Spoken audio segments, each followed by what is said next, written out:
আজকে সকাল দিয়েই মেঘলা মেঘলা মেঘলা মেঘলা অবস্থা। তো হঠাৎ মেঘ ডাকতে শুরু করলো জোরে জোরে। তা কিছুক্ষণ পরেই ঝমঝম একটা বৃষ্টি নেমে আসলো।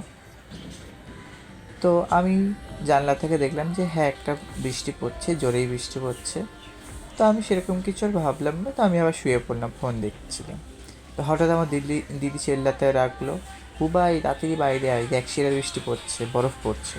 তো আমি দৌড়ে গেলাম বারান্দায়, গিয়ে দেখলাম যে হ্যাঁ, সত্যিই তো বড় বড় শিলাবৃষ্টি পড়ছে।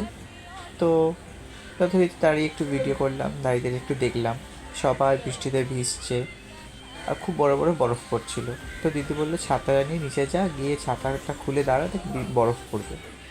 তা আমি নিচে না গিয়ে আমি দৌড়ে ঘরে এসে ছাতাটা বার করলাম, করে বারান্দায় গেলাম। বারান্দায় গিয়ে ছাতাটা খুললাম, খুলে দাঁড়ালাম, দিয়ে দেখলাম ছাতার মধ্যে বরফ পড়ছে। তো তোমরা দেখতেই পাচ্ছ ছাতার মধ্যে অনেকগুলো বরফ জমেছে। তো অনেকক্ষণ ধরে ধরেছিলাম হাতে, তো এসে বরফের বাড়ি খাচ্ছি। তারপর আমার বারান্দাতে পুরো বরফে বরফ ভরে গেছিলো। তো এই যে দেখতে পাচ্ছ বরফ বারান্দার মধ্যে ছড়িয়ে আছে। অনেক বরফ পড়েছিল, আবার গলে গেছে।